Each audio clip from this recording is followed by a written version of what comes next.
Marker ले लूं, इसका तो फोटो ले लिया होगा तूने। चल ठीक। चलिए तो अपन स्टार्ट कर रहे हैं।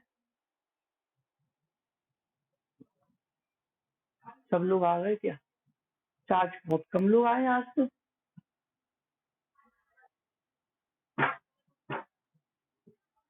छुट्टी वुट्टी है क्या आज? और टीचरों की भी है क्या छुट्टी वगैरह?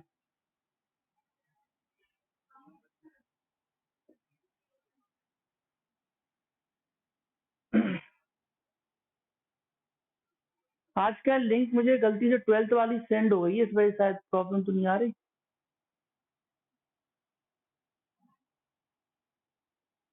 12th क्लास वाली लिंक सेंड कर दी मैंने।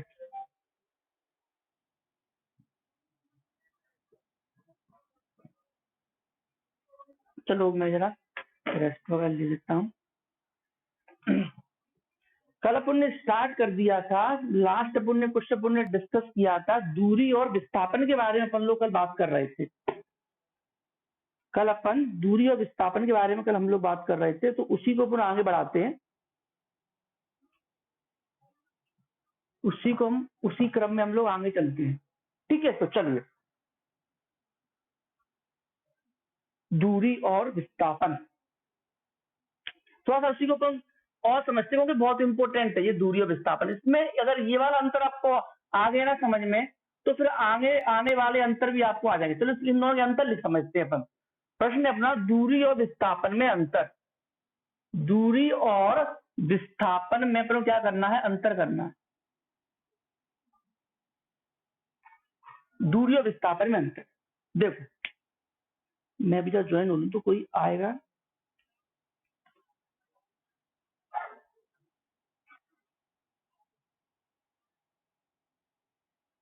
आज का क्लास 12th भी डला होगा लिंक पे।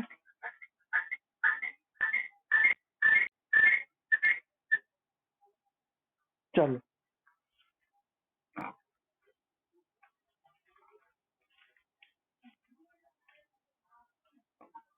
हाँ, चलिए तो दूरी और विस्थापन अपन एक एक करके अंतर समझते हो, यहीं पर अपन को याद हो जाएंगे सारे अंतर। तो मैंने क्या बोला था कल? मैंने दूरी अपन किसे कहते हैं? पथ की लंबाई को दूरी कहते हैं अपन। पथ की लंबाई को हम क्या बोलते हैं? दूरी बोलते हैं। जैसे कोई भी रास्ता है, मैं यहाँ पर एक चित्र में कर देता हूँ, कल वाला बहुत बढ़िया चित्र बनाया था। जैसे ए और बी दो बिंदु हैं। कोई आदमी यहाँ से चलना स्टार्ट करता है ए से बी की तरफ, तो वो कैसे कैसे जाएगा? वो कुछ आगे चले रास्ते लेगा, ऐसे ऐसे ऐसे ऐसे कुछ ऐसे, ठीक है, फिर ऐसे। तो अपन क्या बोलेंगे? दूरी इसमें क्या हो जाएगी? जो रास्ते उसने लिए ये लंबाई, जैसे कि एक दो, एक, फिर ये दो मान ली मैंने, फिर ये भी दो हो जाएगी, ये एक मान लिया, इसे तीन मान लिया, इसे दो मान लिया, इसे भी तीन मान लो, ये फिर एक और फिर ये तीन। तो जो लंबाई इसने जो की है, इनको जोड़ के जो आएगी लंबाई, उसे अपन बोले क्या? बोले पथ की लंबाई। विस्थापन क्या होता है? प्रारंभिक स्थिति और अंतिम स्थिति। विस्थापन क्या होता है? प्रारंभिक प्रारंभिक और अंतिम स्थिति के बीच की न्यूनतम दूरी। प्रारंभिक और अंतिम अंतिम स्थिति के बीच की न्यूनतम दूरी। आवाज सबको आ रही ना क्लियर? कोई आवाज में दिक्कत तो नहीं है? ठीक है, बीच की न्यूनतम दूरी, बीच की न्यूनतम दूरी को विस्थापन कहते हैं। अच्छा, फिर मैंने बताया था ये एक कैसी राशि है? ये एक अदिश राशि है। ये कैसी राशि है? सदिश राशि है। क्यों? देखो, अगर मैं आपसे ये पूछूं, बताओ भाई इसका मतलब क्या है, ये किस दिशा में जाए, तो कौन बता पाएगा कि उत्तर जा रहा है दक्षिण जा रहा है? ये तो आड़ा टेढ़ा ही घूम रहा है। ठीक है, तो इसमें हम दिशा नहीं बता सकते हैं, लेकिन हाँ विस्थापन में अपन दिशा बता सकते हैं। और विस्थापन क्या होता है? आप सीधा अंतिम और प्रारंभिक को जोड़ दो, तो आपने बता दें ये इस दिशा में जा रहा है ऐसे। ये दिशा कौन सी होती है? अपनी पूरब की दिशा। तो ये पूर्व दिशा में जा रहा है, तो अगर हमने इसकी दिशा बता दी तो ये क्या हो जाएगा? ये कैसी राशि हो गई है? यह एक सदिश राशि होगी। इसलिए विस्थापन क्या है? एक सदिश राशि है। अगला पॉइंट अपन डिस्कस करते हैं, तीसरा पॉइंट। तीसरा पॉइंट क्या है? यह यह हमेशा क्या होगा, विस्थापन विस्थापन विस्थापन के बराबर होगा या उससे कैसा होगा, अधिक होगा। कम तो हो ही नहीं सकता दूरी। जैसे मान लीजिए एक आदमी है, बराबर कैसे होगा, एक मान लीजिए एक आदमी अगर ए से बी, सीधा आदमी बिल्कुल सीधा, तो ए से बी ऐसे गया, बिल्कुल यही रास्ते से गया, बिल्कुल सीधे सीधे। तो अब मुझे बताओ इसमें विस्थापन क्या है, यही इसमें विस्थापन है। जैसे मान लीजिए दूरी मान लीजिए 4 किलोमीटर है, तो अब इसका विस्थापन क्या है, 4 किलोमीटर। दूरी कितनी है, 4 किलोमीटर। तो यहाँ पर दूरी और विस्थापन क्या हो गए, बराबर हो गए। लेकिन अगर मैं बात करूं, तो यहाँ विस्थापन कितना है, 1 2 3 4 5 6 7 7 3 10, 10 यहाँ इसमें क्या है, विस्थापन है। लेकिन दूरी कितनी है, देखो दूरी में तो बहुत, 1 2 3, देखो 2 तो 4 तो 6 6 7 8 8 9 9 3 12 12 13 14 14 और 3 17 17 3 20 दूरी है। तो मतलब दूरी तो हमेशा जानना ही होगी विस्थापन से। दूरी कभी भी विस्थापन से कम हो ही नहीं सकती, कोई चांस ही नहीं है, ठीक है। तो ये क्या होगा, ये हमेशा क्या होगी, विस्थापन के बराबर हो सकती है। जब आदमी बिल्कुल सीधा गया है तो यह विस्थापन भी वही है, दूरी भी वही है, बराबर हो सकती है, लेकिन इससे कम नहीं हो सकती। चलिए अपन आगे बढ़ते हैं। इसके बाद अगली चीज में क्या है, जो विस्थापन जो है वो दूरी से कम होगा, दूरी से कम या बराबर होगा, ठीक है। अब अगला पॉइंट समझते हैं, चौथा पॉइंट। अंतर तो कितने भी लिख दो, कोई सीमा थोड़ी अंतरों की, कितने भी अंतर लिख दो। चौथा क्या है, ये हमेशा धनात्मक होता है। अच्छा, मैं फिजिक्स की एक और रूल बताता हूँ, फिजिक्स की एक और रूल। जैसे मान लीजिए कोई आदमी अगर यहाँ खड़ा हुआ है बिंदु ए पर, ठीक है। अब बिंदु ए से वो बिंदु बी पर गया, सबसे पहले बिंदु ए से बिंदु बी पर गया, ये दूरी मैंने बोल दी 5 है, ये दूरी मैंने बोल दी 5 है। तो पहले वो क्या था, ए पे था, फिर बी पे आया, फिर बी से द्वारा वो ए पे गया। अब मैं पूछूंगा इसका विस्थापन कितना है, तो आप बोलोगे सर अंतिम स्थिति और प्रारंभिक स्थिति तो सेम ही है, यानी कि विस्थापन तो 0 हो गया। बिल्कुल सही, हाँ विस्थापन क्या है, 0 है। लेकिन दूरी 0 नहीं है। दूरी क्या होती है, पथ की लंबाई जो उसने चला है। चला कितना है, 5 यहां से यहां आया और 5 फिर यहां से यहां गया, तो दूरी कितनी हो गई, 10। लेकिन विस्थापन कैसा होगा, 0। जैसे मान लीजिए कोई आदमी गोल गोल घूम रहा है, एक चक्कर लगाया उसने, मान ली ए से चला, इसकी त्रिज्या लेट सपोज मैंने बोल दी आर है, इस वृत्त की त्रिज्या कैसी है, आर है। तो अब वो मान लीजिए एक बिंदु ए से चला और घूम घाम के ए पर ही आ गया। तो अब मैं पूछूंगा इसमें उसका विस्थापन कितना है, तो आप बोलोगे सर विस्थापन 0 है, इसमें विस्थापन 0 है, लेकिन दूरी क्या होगी, ये जो वृत्त में कितना घूमा है, यानी कि 2 पाई आर, ये वृत्त की परिधि के बराबर क्या हो जाएगी, उसकी दूरी हो जाएगी वृत्त की परिधि के बराबर। संदीप पावर बैंक लगी, संदीप पावर बैंक किया। तो मैंने क्या बोला, दूरी क्या हो जाएगी, 2 पाई आर हो जाएगी, लेकिन विस्थापन क्या हो जाएगा, 0। अच्छा, अब मैं बोलता हूं, अब ये आदमी जो है इस दिशा में गया, इसको टाइप, पहले आदमी ए से बी, अब मान लीजिए इस दिशा में गया, सी बिंदु पे, सी बिंदु पर गया, ये भी मान लीजिए 5 है, ये भी मान लीजिए क्या है, 5 है, देखो, और ये भी कितना है, 5 है।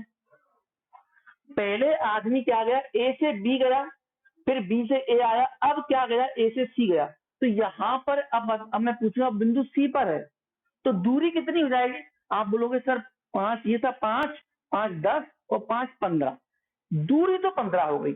अब मैं पूछूंगा विस्थापन कितना हो गया, सर आप बोलोगे अंतिम स्थिति से प्रारंभिक स्थिति, ठीक है। तो प्रारंभिक ये रहा, अंतिम ये रहा, यानी कि विस्थापन तो 5 है, माने विस्थापन कितना है इसमें 5 है, और फिर दूरी कितनी है इसमें 15 है।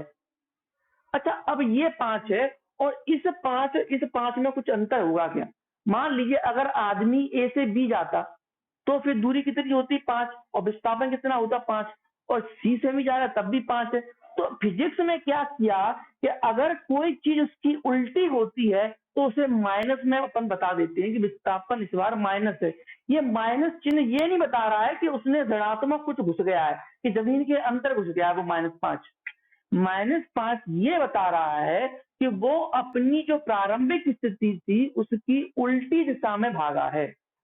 विस्थापन क्या, ये माइनस पर, जैसे मान लीजिए कोई आदमी, यहाँ और समझाता हूँ, जैसे एक आदमी यहाँ खड़ा हुआ है, पहले अगर यहाँ गया बिंदु बी पर तो 5 था, अब अगर वो इधर जाता अगर बिंदु सी पर तो इसे हम -5 बोलेंगे फिजिक्स के अंदर। जहां इसे अपन देखो दूरी तो हमेशा कैसी होती धनात्मक, लेकिन विस्थापन क्या होता है 0 धनात्मक और ऋणात्मक हो सकता है, लेकिन ऋणात्मक सिर्फ ये बता रहा है कि वो जो है अपनी प्रारंभ की स्थिति से उल्टी दिशा में भागा है, पहले सीधी इस दिशा में था। अगर आपको इसको, अगर आपको आप बोलोगे हम तो इसको बोल रहे हैं -5 बोल दो, अगर ये -5 है तो इसे फिर आपको +5 बोलना पड़ेगा, अगर ये -5 है तो इसे आपको +5 बोलना पड़ेगा। जैसे गणित में नहीं होता क्या, जैसे ये x अक्ष है तो यहाँ 1 2 ऐसे होते हैं ना, 1 2 3, ये वाले कितने होते हैं -1 -2 -3, उसकी उल्टी दिशा वाले क्या होते हैं माइनस के होते हैं। यह आपको समझ में ठीक है कि अगर आप इधर जाते हैं तो प्लस, अगर उसके उल्टे जाएंगे तो क्या हो जाएगा माइनस। तो बस यही कॉन्सेप्ट मुझे समझाना था कि ये हमेशा कैसा होता है धनात्मक, लेकिन ये कैसा हो जाएगा धनात्मक ऋणात्मक शून्य। शून्य मैंने बता दिया कैसे होता है, धनात्मक ऋणात्मक और शून्य कुछ भी हो सकता है। शून्य का कॉन्सेप्ट आ गया उसमें, ऋणात्मक से भी ये बता रहा है कि उल्टी दिशा में ये भागा है। अच्छा इनके सूत्र, अच्छा अब इतनी पॉइंट होता है 4 होते हैं इसके, ये 4 ही लिख के आ जाना। पर ये क्या होता है, ये पथ की लंबाई पर निर्भर करता है, ठीक है। ये प्रारंभिक और अंतिम स्थिति के बीच की न्यूनतम दूरी पर निर्भर करता है। ये अदिश राशि है, ये सदिश राशि है, यह हमेशा विस्थापन के बराबर या उससे अधिक होता है, ये विस्थापन से कम या बराबर होता है। यह है कि समझ में, जो कम ही होगा, कम, ज्यादा नहीं हो सकता विस्थापन कभी भी दूरी से, ठीक है। चलिए ये हमेशा धनात्मक होगा, ये धनात्मक ऋणात्मक शून्य कुछ भी हो सकता है, ठीक है, धनात्मक ऋणात्मक शून्य कुछ भी हो सकता है। चलिए अब अपन आगे बढ़ते हैं, अगले क्वेश्चन की तरफ बढ़ते हैं। वेग किसे कहते हैं, या वेग और चाल दोनों को एक साथ अपन समझते हैं। डस्टर कहां गया ये, चलो इसमें अगर कोई दिक्कत हो तो पूछ लो मेरे से, सर ये समझ में नहीं आया ये वाली लाइन, ठीक है। चलिए अब अपन आगे बढ़ते हैं, वेग और चाल को अपन समझते हैं क्या होती है ये वेग और चाल।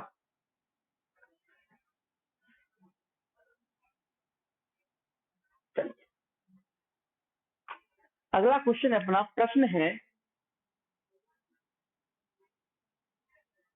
वेग और चाल, वेग और चाल को परिभाषित करो। वेग और चाल को परिभाषित करो। देखो वेग और चाल में कुछ ज्यादा अंतर नहीं, बहुत बारीक अंतर है वेग और चाल। देखो चाल का सूत्र क्या होता है, चाल बराबर दूरी बटे समय, ठीक है। अब वेग क्या होता है, विस्थापन बटे समय,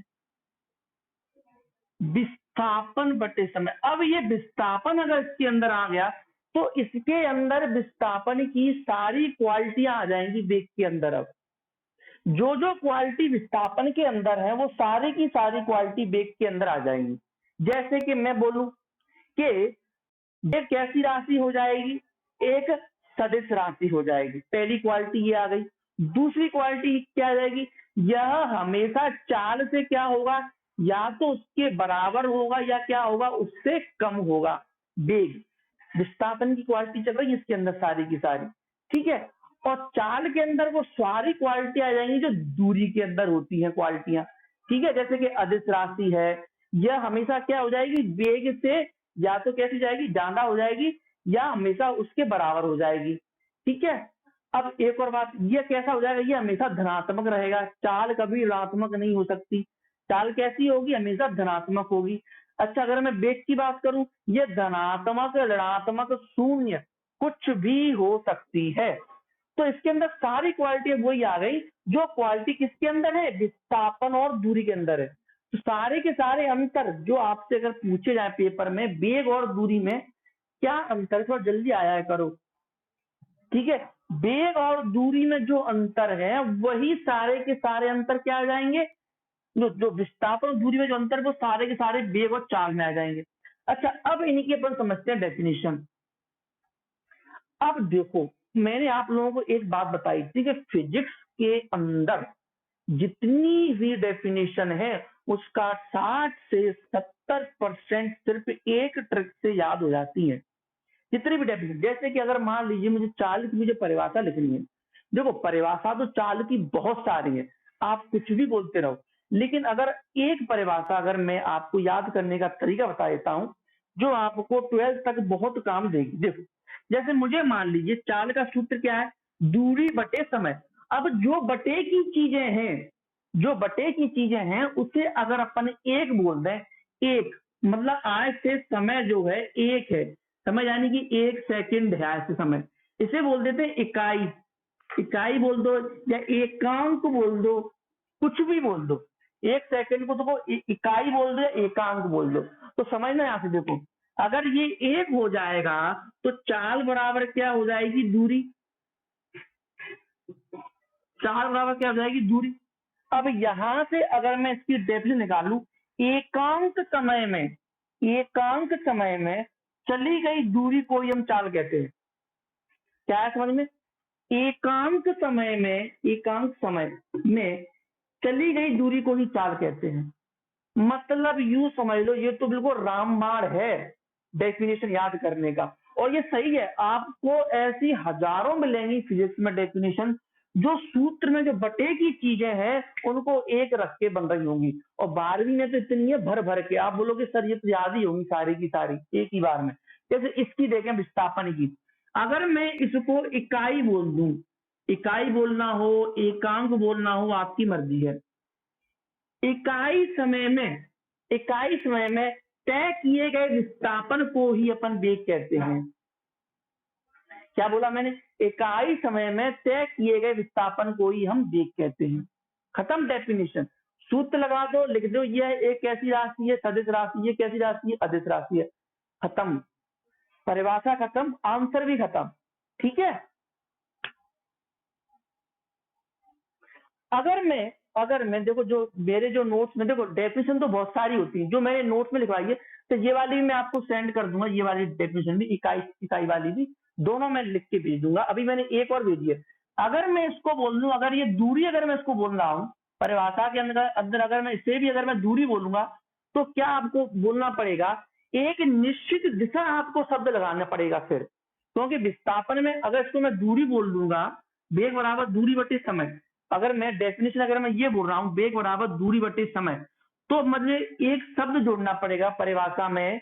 क्या बोलना पड़ेगा कि एक निश्चित दिशा में, एक निश्चित दिशा में, फिर वही है एकांक समय में, एकांक समय में तय की गई दूरी को विस्थापन कहते हैं। विस्थापन, सॉरी, तय की दूरी को वेग कहते हैं, सॉरी वेग कहते हैं। अगर आपको इसमें दूरी शब्द जोड़ना है तो फिर आपको ये वाली परिभाषा लिखनी पड़ेगी, इसमें ये शब्द एक्स्ट्रा आ जाएगा, एक निश्चितता, वो तो फिर है ही। अगर मैं इसको एक बोल दूंगा, समय को एक बोल दूंगा, तो वेग बराबर क्या हो जाएगा, दूरी। लेकिन अगर आपको ये निश्चित दिशा शब्द नहीं लगाना है तो फिर आपको यहाँ क्या लगाना पड़ेगा, विस्थापन, क्योंकि फिर सूत्र क्या बन जाएगा, वेग बराबर विस्थापन बटे समय। आया समझ में। ऐसी इसकी डेफिनेशन। इसमें क्या है, इसमें तो कुछ नहीं है, अब तो डायरेक्ट कहेंगे एकांक समय में, या इकाई बोल दो, बात एक ही है। एकांक समय में तय किए गए दूरी, तय की गई दूरी बोल दो, दूरी को चाल कहते हैं।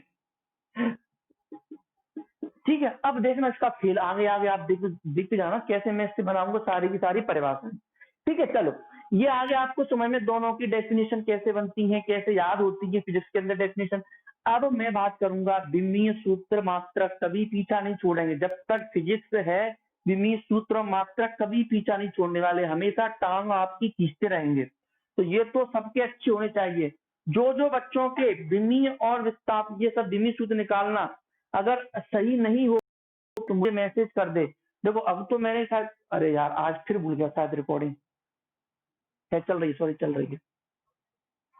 देखो अगर किसी किसी की अगर छूट गया है तो स्टार्टिंग के ज्यादा नहीं देखने लेक्चर, सिर्फ स्टार्टिंग के 4 या 5 लेक्चर देख लो, बस उतना ही आपके सफिशियंट है। तो ये आपको दिक्कत नहीं रहेगी, वरना फिर रोते फिरोगे पूरी 2 साल तक। चलो अब अगर मैं बात करूं इसके विमीय सूत्र की, विमीय सूत्र दोनों का सेम ही होता है, विमीय सूत्र में अंतर ही नहीं है। विमीय सूत्र मात्रक में तो अंतर ही नहीं, क्यों? क्योंकि ये भी दूरी, अगर यहाँ अगर मैं इसका सूत्र विस्थापन आता है, विस्थापन, तो विस्थापन भी एक तरह की दूरी है, ये तो लिखाई दूरी है और समय तो है ही दोनों में सेम। तो क्या बोलोगे विमीय सूत्र? एल टी माइनस के वन, एल और टी होगा क्या वैसे, एल बटे में टी, लेकिन टी जब ऊपर जाएगा तो क्या हो जाएगा, एल टी माइनस के वन, विमीय सूत्र। अच्छा मात्रक की अगर मैं बात करूं, मात्रक, मात्रक क्या हो जाएगा इसका, का मात्रक क्या हो जाएगा, जैसे कि ये विस्थापन है, ये दूरी है, मात्रक किसमें नापते हैं? मात्रक की परिभाषा क्या है, जिसमें कोई चीज मापी जाती है उसे मात्रक कहते हैं। तो यहाँ पर दूरी को मीटर में नापते हैं और समय को, कि सबका एक ही बात है, सेकंड। तो मीटर पर सेकंड ऐसा ही यूनिट में इसका मात्रक, ऐसा ही यूनिट में इसका मात्रक मीटर पर सेकंड है। सीजीएस में क्या हो जाएगा, मीटर को सेंटीमीटर में नापते हैं तो सेंटीमीटर पर सेकंड। ठीक है, कोई दिक्कत इसके आगे, कोई समस्या? अब इन दोनों के अंतर समझ लो, बहुत ही सिंपल से अंतर है। अंतर तो आपको मतलब जब उन दोनों के याद हो गए तो इन दोनों में तो कुछ भी नहीं है। अभी मैं एक एक करके समझा दूंगा, यहीं पर याद हो जाएंगे इसके अंतर भी। ठीक है, चलो तो पहला है चाल और एक है वेग। पहले आपको क्या लिखनी है, दोनों की परिभाषाएं, परिभाषा, दोनों की परिभाषा दोनों ही सही है। अगर आपको क्या इकाई समय में तय किए गई दूरी को अपन क्या बोलते हैं, चाल बोलते हैं, या एकांक में बोल दो। यहाँ पर अगर आपको ये लगानी है ये वाली, तो एक निश्चित दिशा में एकांक समय में तय की गई दूरी को अपन क्या बोलोगे, तय की गई वेग बोलोगे। या फिर अगर आपको ये शब्द हटा देना है तो क्या बोलोगे, एकांक समय में तय किए गए विस्थापन, विस्थापन को हम क्या बोलते हैं, वेग कहते हैं। ठीक है, फिर तो सारे पॉइंट जो उसमें थे वो सारे के सारे रिपीट हो जाएंगे। ये कैसी राशि है, ये अदिश राशि है। ये कैसी राशि है, ये सदिश राशि है। दूसरा पॉइंट, अच्छा ये हमेशा कैसी होगी, ये धनात्मक होती है। ये धनात्मक, ऋणात्मक और शून्य कुछ भी सकती है, उसकी वजह से है सब कुछ, विस्थापन की वजह, तो विस्थापन शून्य तो वेग भी शून्य, सिंपल सी बात है। ठीक है, अगली बात, इसका सूत्र लगा दो। चाल बराबर क्या होता है, दूरी बटे समय। इसमें वेग बराबर क्या होता है, विस्थापन बटे समय। ठीक है, आगे बढ़ते हैं, आगे बढ़ते हैं, आगे बढ़ते हैं। अच्छा यह हमेशा क्या होगा, यह हमेशा वेग से अधिक होगा और क्या होगा, बराबर होगा। ये कैसा होगा, यह हमेशा चाल से कम या बराबर होगा। ये कैसा होगा, हमेशा चाल से कम या बराबर होगा।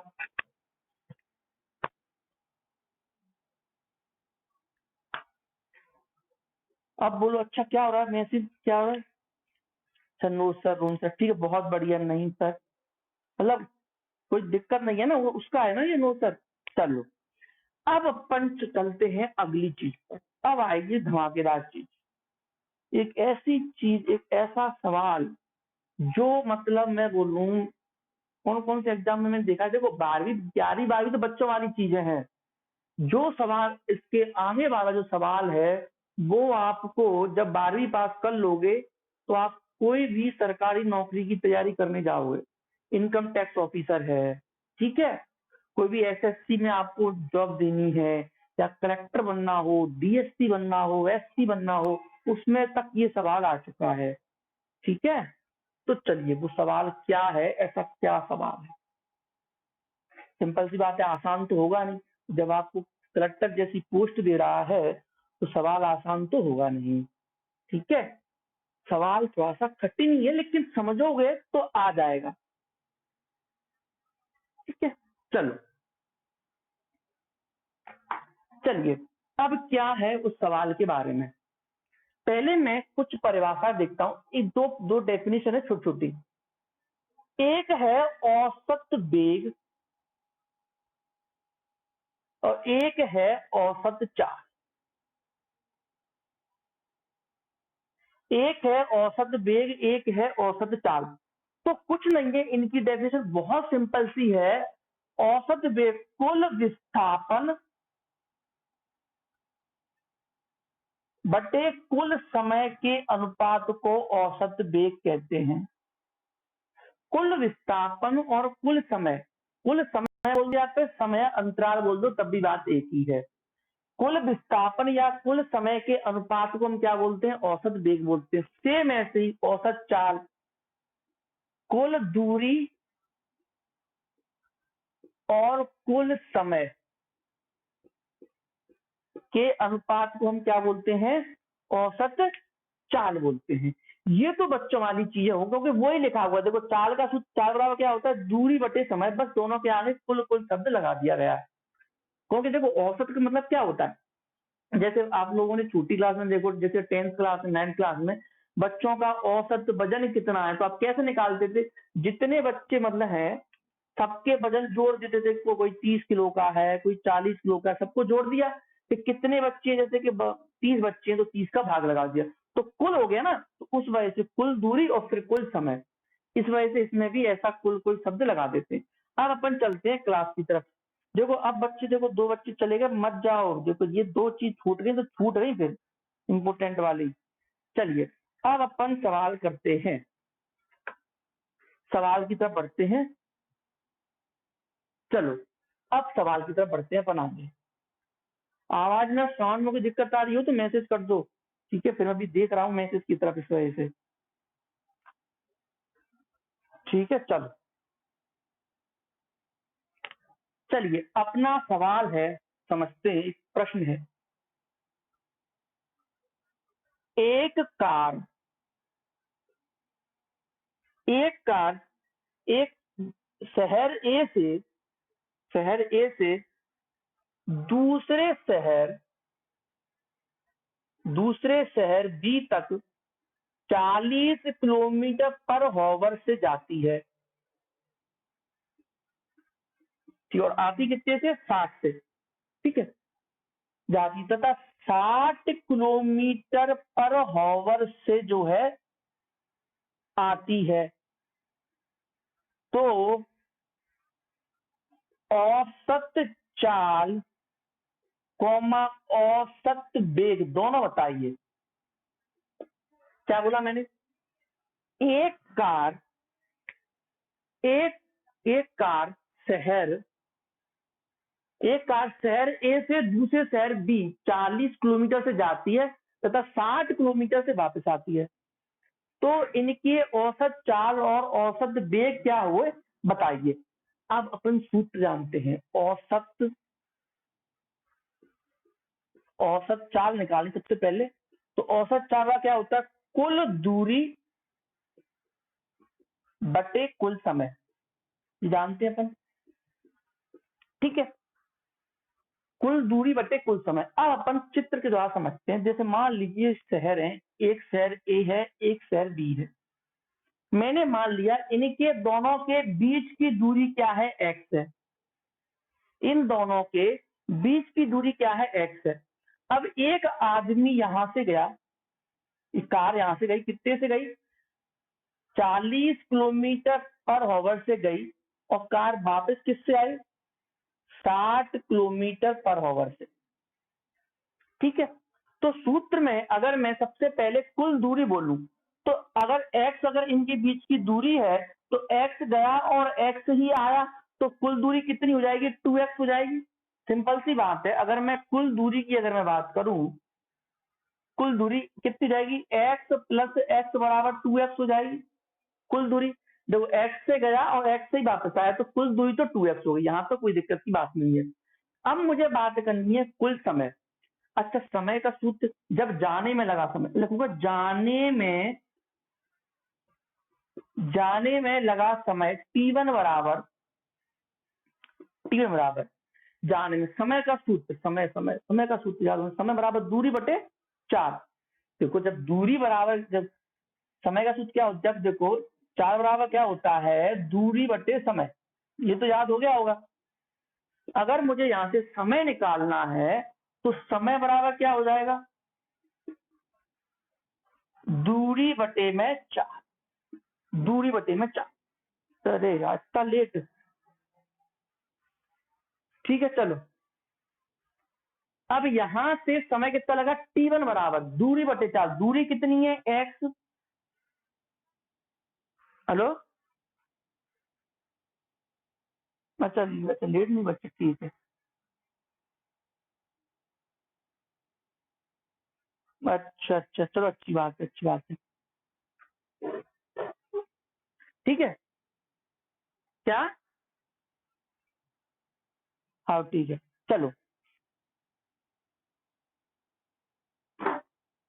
हाँ यार, डाटा की तो सबको आ रही होगी प्रॉब्लम, मैं बोल रहा हूँ सब ऐसे डरवा लो पैक बड़े बड़े वाले, ठीक है।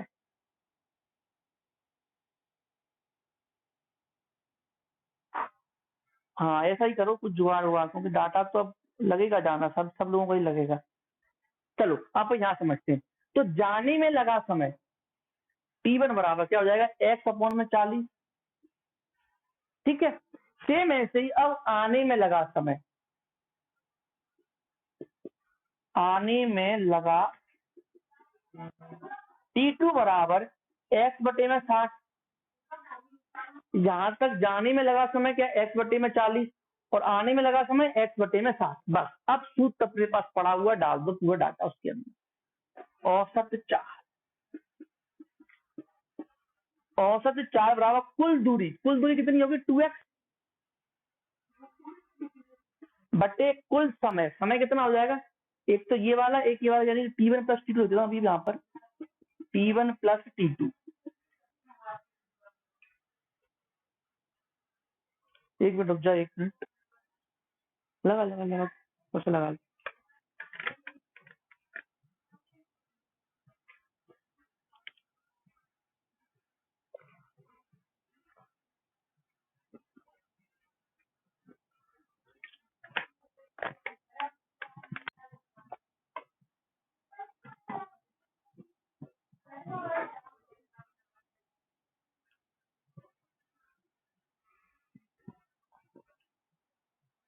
चलिए ये कितना हो जाएगा, 2x अपॉन में t1, t1 का मान कितना है, x बटे 40, और ये x बटे 60,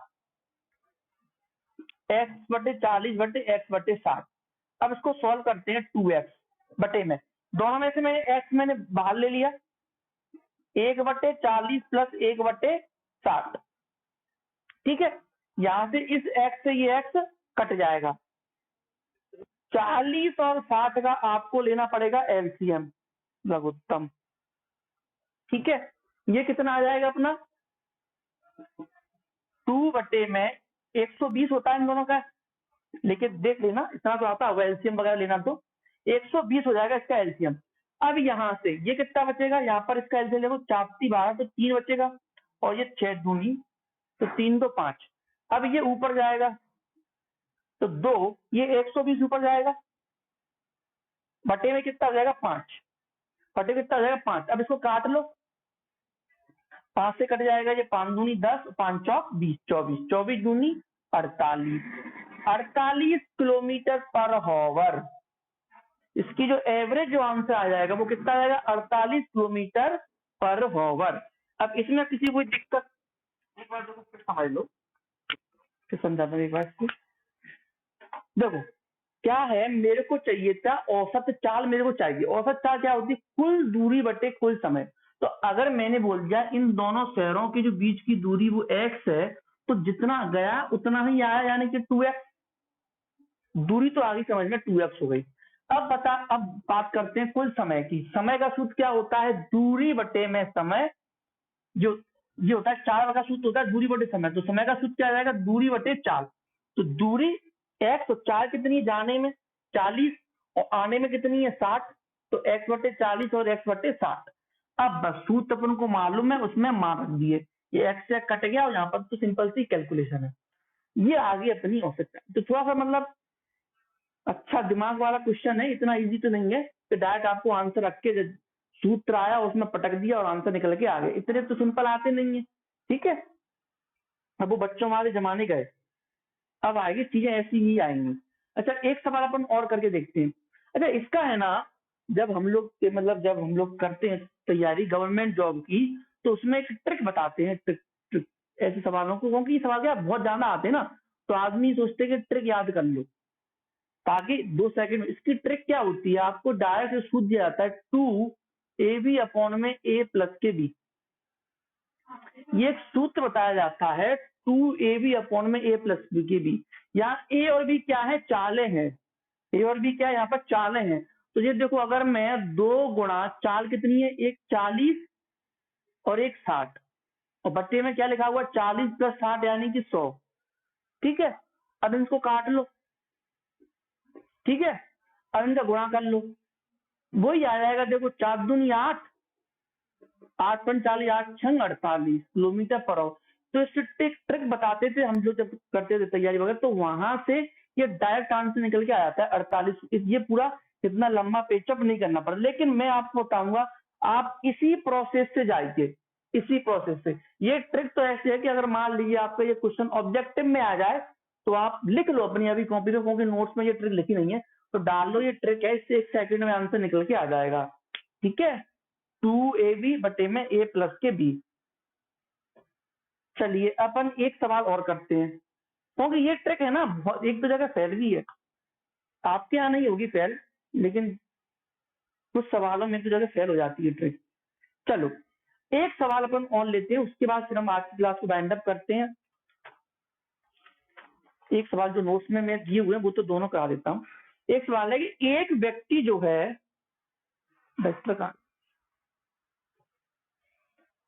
ये आ गया समझ में सवाल, इसमें कोई दिक्कत हो तो पूछ लेना, मैसेज वैसेज करके कहीं कोई दिक्कत आ रही हो। ठीक है, चलो अगला सवाल पे चलते हैं। एक व्यक्ति 1 मिनट में 2 मीटर पर सेकंड की चाल से, प्रश्न है, एक व्यक्ति जो है 1 मिनट में क्या करता है, 1 मिनट में 2 मीटर पर सेकंड की चाल से, 2 मीटर पर सेकंड की चाल से तथा अगले 2 मिनट में, तथा अगले 2 मिनट में कितना है इसके अंदर, 3 मीटर पर सेकंड की चाल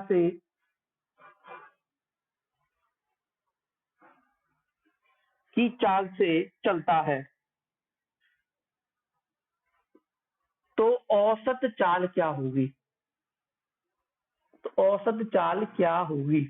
अच्छा पिछले वाले क्वेश्चन में मैंने एक चीज होती, औसत विस्थापन, सॉरी औसत वेग था उसके अंदर, औसत वेग, चाल तो तुमने निकाल ली थी, एक और चीज पूछी गई थी औसत वेग, वो क्या होगा, कोई मुझे मैसेज करके बताया, अगर कोई दिमाग लगा अपना दिमाग।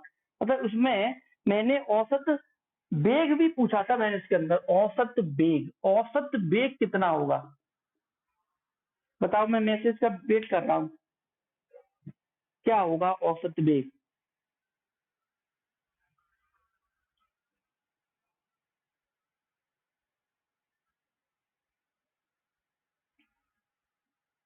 जल्दी करो जल्दी, किसी को अगर आ रहा हो तो। नहीं आ रहा तो बोल दो कि सर नहीं आ रहा, हार मान ली हमने तो।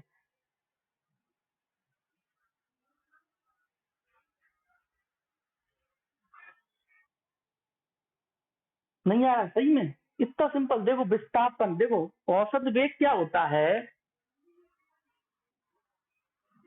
औसत वेग क्या होता है, विस्थापन बटे समय। बस यहाँ पर कुल कुल और लगा हुआ था, बात तो वही है। तो जब आदमी एक शहर ए से गया और बी से फिर वापस भी आया, तो जहां था वहीं आ गया, तो विस्थापन क्या हो जाएगा, जीरो। जहां था वहीं आ गया, बिल्कुल सही, जीरो हो जाएगा। बिल्कुल, जहां था वहीं अगर वापस आ जाएगा तो क्या हो जाएगा, विस्थापन। विस्थापन क्या होता है, अंतिम स्थिति और प्रारंभिक स्थिति। तो जब अंतिम भी मतलब प्रारंभ भी यही थी और अंतिम भी यही थी, तो विस्थापन क्या हो जाएगा, जीरो। इसमें नहीं होगा विस्थापन जीरो, इस वाले क्वेश्चन में। इस वाले क्वेश्चन में कुछ ना कुछ विस्थापन तो होगा ही। ये शायद ये वाले गए, कुछ चार्ट लगा देते। सर ये वाला क्वेश्चन मैं फटाफट निपटा देते। ये वाला क्वेश्चन देखो, इसमें क्या निकालना है अपन को, औसत चाल निकालनी। तो सूत्र अपन जानते हैं, औसत चाल बराबर होता है कुल दूरी बटे कुल समय। अपन को कुल दूरी चाहिए, कुल समय चाहिए। तो देखो सबसे पहले, अपन को ये देखो, ये मिनट में दिया हुआ है, ये मीटर में, ये मीटर पर सेकंड में, ये सेकंड में दिया हुआ है, ये भी सेकंड में दिया हुआ है। तो इन दोनों को अपन को किस में चेंज करना पड़ेगा, मिनट सेकंड में चेंज करना पड़ेगा। ठीक है, तो चलो, तो मैं बोलता हूं कि अगर पहले समय कितना लगा, उसको कुल समय, पहले अगर मैं कुल समय की अगर मैं बात करूं, तो 1 मिनट यहां लगी और 2 मिनट यहां लगी, तो कुल समय तो हो गया 3 मिनट। कुल समय कितना हो जाएगा, 3 मिनट उसको समय लगा, 3 मिनट। इसको सेकंड में बदलूंगा तो 3 × 60, तो कितना है, 36×18, 180 सेकंड उसको लगे। ये तो आ गया कुल समय। अब चलते हैं कुल दूरी की तरफ। अच्छा, कुल दूरी, तो पहले देखो दूरी का सूत्र क्या होता है, दूरी बराबर चाल गुणा समय। दूरी का सूत्र क्या होता है, चाल गुणा समय। दूरी का सूत्र है 4 × समय। तो देखो पहले पहले क्या हुआ, पहले 1 मिनट में चाल कितनी है उसकी, 2। समय कितना लगा उसको, 1 मिनट, लेकिन सेकंड में है सब चीजें।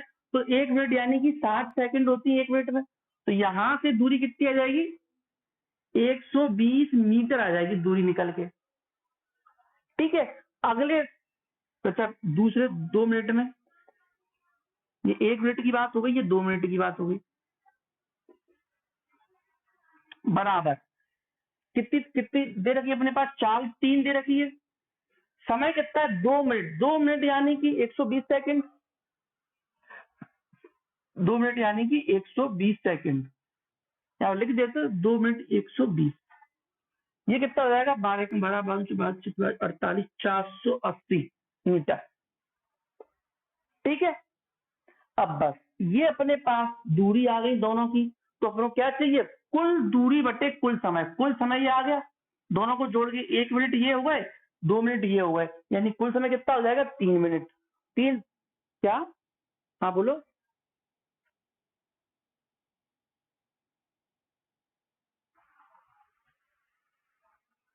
हाँ सॉरी, हाँ हाँ ठीक है ठीक है ठीक है, हाँ समझ 360 मीटर। ठीक है, तो ये कितना हो गया, कुल समय कितना हो जाएगा, 180 सेकंड। कुल दूरी कितनी हो जाएगी, इन दोनों को जोड़ दो, यानी कि 120 + 360 बटे, ये कितना है अपना, 180, बराबर ये हो जाएगा 480 बटे 180। ये काट लो इसको, ये कुछ 2 पॉइंट तो कुछ आ जाएगा, ऐसा कुछ, कितना इसके अंदर 2 पॉइंट लग रहा है, 2 पॉइंट, हाँ 2.67, इसका कुछ आंसर आ जाएगा। ठीक है, ये अपना निकाल लेना 2 पॉइंटों में बस। इसके बाद तो फिर कुछ भी लिख दो, 2 तक आपका आंसर सही आना चाहिए, 2.67, 2.68। ठीक है, ये अपना आंसर 2.67 मीटर पर सेकंड। मीटर पर सेकंड। ठीक है, आया समझ में? और इसके देखो, अगर आपका कभी भी आंसर आए तो इसकी एक ट्रिक और भी है, आपका हमेशा जो आंसर आएगा वो इन दोनों के बीच में आएगा, 2 मीटर पर सेकंड और 3 मीटर पर सेकंड के बीच में ही आएगा आंसर। इन न तो इससे कभी कम होगा और ना इससे कभी ज्यादा होगा। ठीक है, तो सिंपल सी बात है ना, अपन औसत निकाल रहे हैं, औसत यानी कि इन दोनों के बीच का समय। अच्छा, अब एक सवाल घर के लिए लिख लीजिए सभी लोग, एक सवाल होमवर्क। ठीक है, एक सवाल होमवर्क। होमवर्क जो क्या है सभी लोग मुझे घर पे करके बताएंगे। प्रश्न है कि एक आदमी अपनी अपनी कुल दूरी का आधा भाग 20 किलोमीटर पर आवर की चाल से जाता है,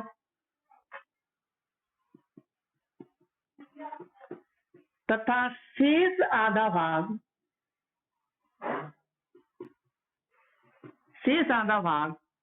30 किलोमीटर पर आवर की चाल से जाता है। तो औसत चाल क्या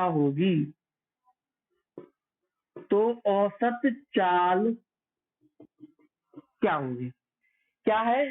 सभी लोग उसको नोट कर लें। एक आदमी अपनी कुल दूरी का आधा भाग 20 किलोमीटर पर आवर से जाता है तथा शेष आधा भाग 30 किलोमीटर पर आवर की चाल से जाता है, तो औसत चाल क्या होगी? एक बार ट्राई कीजिएगा सब लोग, नहीं आएगा तो फिर तो मैं कल इसको बताऊंगा ही। ठीक है, और डेफिनेशन याद करने की ट्रिक जो आज मैंने बताई है वो बहुत जरूरी है, और भी अपन इसकी प्रैक्टिस आगे आती रहेगी तो मैं कराता रहूंगा आगे इसकी और डेफिनेशन याद करने की प्रैक्टिस। ठीक है, ठीक है, तो कल अपन आगे बढ़ेंगे, तुरंत वगैरह अपन करेंगे। अब तो फिजिक्स बिल्कुल मक्खन हो गई है, मैं तो 4-5 चैप्टर तो अब आपको मालूम ही नहीं चलेंगे, बहुत जल्दी जल्दी अच्छे अच्छे हो जाएंगे। ठीक है, ओके, तो सभी लोग अपन कल मिलते हैं।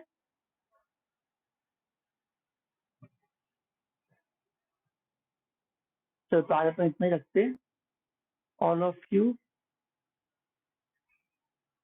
चलिए बाय।